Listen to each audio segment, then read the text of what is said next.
Hello, and welcome to the making of Scene of the Crime, a behind-the-scenes video. Mirror enough scene, take 13.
So, let's start from the beginning.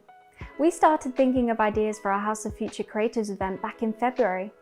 I remember words being thrown out like interactive, thrilling, and immersive. But the big question looming over all of us was, how are we actually going to pull this off? And what actually is our story? We had a few definites we decided pretty early. It wasn't going to be a rom-com if Susie had anything to do with it. But we all liked murder mysteries, sci-fi, and time travel films, which is how Megan came to this unique idea of Knives Out meets Back to the Future. This was such a cool concept that as soon as we heard it, we just knew we were going to make it happen. Over the course of the next few weeks, we began creating the concept of the film. We started by discussing murder mystery archetypes, i.e. the shady businessman, the unexpected arrival, the jilted lover. We even used roleplay to explore characters, which was a fun experience. And then we had to think about the event, how we wanted our audience to be immersed in the world of film, and how would the time travel concept even work? That's where the Four Sarahs idea came in, which was a key moment in story development. We spent at least an entire morning with 13 of us thinking about how this concept would work, and eventually came to this idea that our main protagonist, Harold, would have known these four Sarahs during pivotal moments in film history.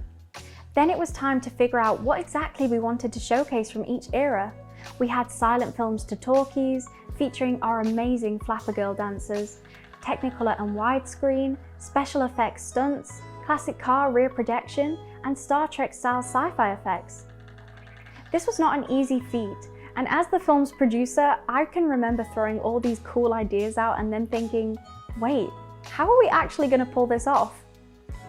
By now, the script was underway with our amazing writers Tom, Maya, Ellie, and Megan, and it was time to cast our actors.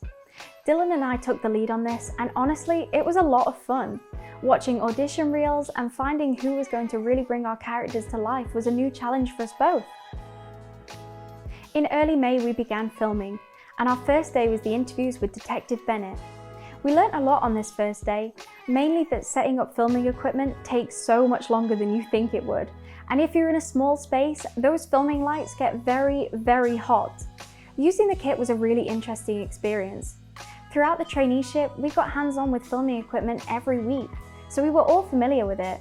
But this time, we had to choose the exact equipment we wanted, set it all up in the right location, capture files, and even simple things like making sure all the batteries were charged and ready.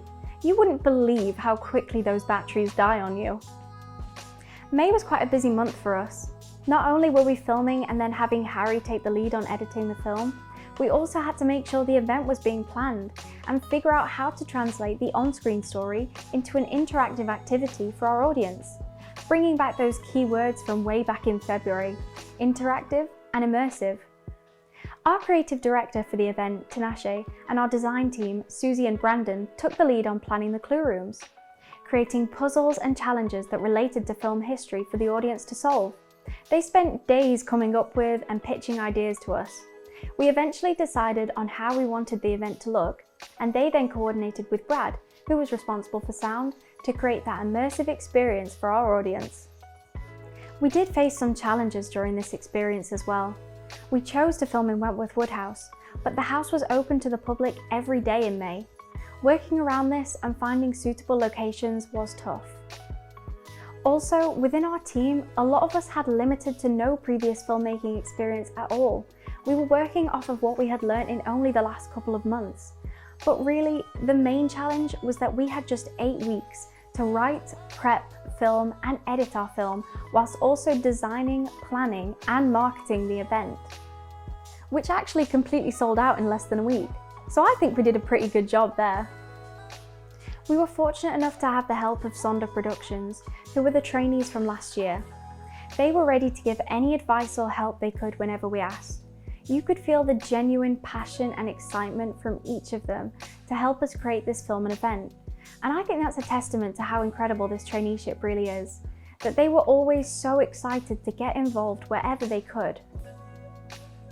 Throughout this traineeship, we've had the chance to explore every aspect of filmmaking, and I'm so grateful every day that I got to be a part of it.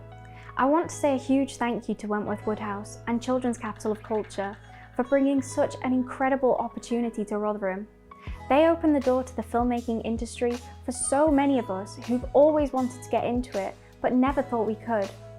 With the amazing help of Tom, Steve, Andy, and Maya as our mentors, we've learned so much, gained amazing connections, and had unforgettable experiences.